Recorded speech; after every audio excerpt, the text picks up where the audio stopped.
इंदौर में pilot project योजना चलाकर मालवीय नगर और शीतल नगर में नोटरी के प्लॉट का रजिस्ट्री का अभियान शुरू किया जा रहा है।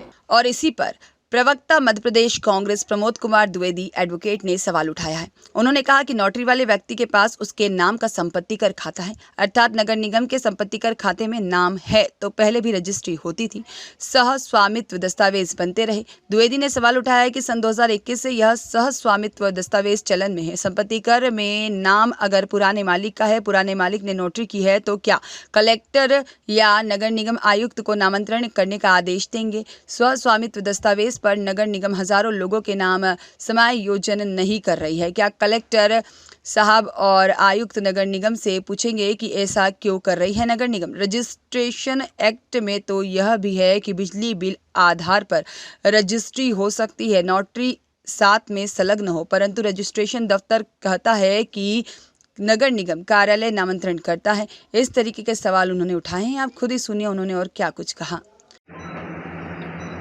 पायलट प्रोजेक्ट चालू किया गया जिसमें मालवीय नगर और शीतल नगर 2 कॉलोनियों को लिया है। प्रेस विज्ञप्ति मैंने भी पढ़ी, तो उसमें ये बताया गया है कि इन कॉलोनियों को वैध किया गया है। डॉक्टर मोहन यादव जो मुख्यमंत्री हैं, कुछ दिन पहले उनका बयान पढ़ा था कि अवैध कॉलोनियों को वैध करने का जो नियम था उसे सरकार बदल करके पुनः नए सिरे से अवैध कॉलोनियों को वैध करेगी। मतलब वैध और अवैध अभी बीच में। शायद प्रशासनिक अधिकारियों को इस बात की जानकारी नहीं है कि जो पायलट प्रोजेक्ट में उन्होंने कलेक्टर साहब ने घोषणा की है, सन 2001 से ही इस प्रकार की व्यवस्था कायम है। ऐसे दस्तावेज जो संपत्ति कर के खाते में मूल स्वामी के नाम पर है, वो अपनी पत्नी को, अपनी बेटी को सन 2001 से ही अपने साथ अपनी पूरी प्रॉपर्टी में बराबर का हिस्सेदार बना सकता है। कमलनाथ जी की सरकार आई, उन्होंने स्टाम्प ड्यूटी बदल दी।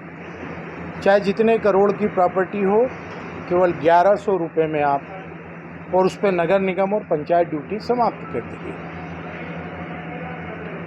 नगर निगम संपत्ति कर के खाते में नामांतरण नोटरी के आधार पर करता ही नहीं है।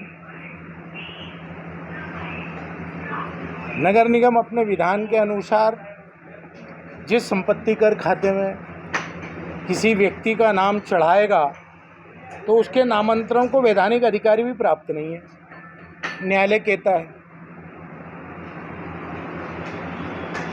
ऐसी परिस्थितियों में नोटरी से रजिस्ट्री आप कैसे कर सकते हैं? और जो चलन में है व्यवस्था, तो आप उसे पायलट प्रोजेक्ट में कैसे ले जा सकते हैं? 2001 में ये व्यवस्था, 10,000 से अधिक नामांतरण पेंडिंग पड़े हुए नगर निगम में इस प्रकार के दस्तावेजों से। नगर निगम के नामांतरण से कोई वैधानिक अधिकार प्राप्त नहीं होता। नोटरी केवल सत्यापन है, किसी दस्तावेज का सत्यापन है, वो वैधानिक दस्तावेज है ही नहीं।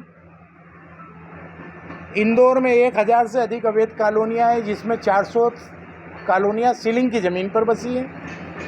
मालवीय नगर खुद सीलिंग की ज़मीन पर बसा हुआ। तो जो व्यवस्था पहले से कायम है उसे आप पायलट प्रोजेक्ट के रूप में ले जाने की बात कर रहे हैं। पायलट प्रोजेक्ट का मतलब होता है कहीं किसी नई योजना की टेस्टिंग। तो गजट नोटिफिकेशन में उठा के देख लें,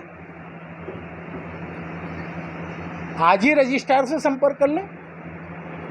किस प्रकार का कौतुक चल रहा है? वास्तव में होना ये चाहिए था कि नगर निगम के अधिकारियों को बुलाया जाता, नगर पालिक निगम 1956 के विधान बताए जाते, मौके पर जो व्यक्ति काबिज है उसके दस्तावेज लिए जाते, संपत्ति कर के खाते अप टू डेट किए जाते, उसमें मूल स्वामी जो वहाँ पर मौजूद है साक्ष्य ग्रहण करके उसका नाम संपत्ति कर खाते में कर दिया जाता।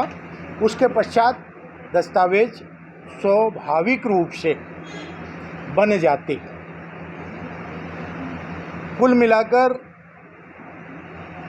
सरकार और अधिकारी जनता का ध्यान भटकाने का कौतुक करते हैं। नगर निगम के करोड़ों के भ्रष्टाचार, नर्सिंग होम के घपले में सीबीआई के अधिकारियों के पकड़े जाने पर जन आक्रोश का बढ़ना, जल संकट के नाम पर अधिकारियों के घरों में 4-4 इंच के कनेक्शन और उनसे होटलों में सप्लाई होना, ड्रेनेज के नाम पर कागजों पर भ्रष्टाचार, नदी के नाम पर नाले का स्वरूप, नाला टेपिंग के नाम पर 400 करोड़ से अधिक का घोटाला, संपत्ति कर की साइड हैक हो जाना और लाखों खातेदारों के खाते गायब हो जाना, इन सब से ध्यान हटाने का ये कौतुक है। पायलट प्रोजेक्ट के नाम पर जो पहले से व्यवस्था है, उस व्यवस्था को आप पायलट प्रोजेक्ट का नाम दे रहे हैं। मैं सीधे सीधे आरोप भारतीय जनता पार्टी की सरकार पर लगा रहा हूं कि वो 10,000 लोग जिन्होंने सन 2020 तक अपनी रजिस्ट्रियां कराई हैं, उनके नामांतरण क्यों रोके? कलेक्टर साहब नगर निगम आयुक्त से सवाल करें।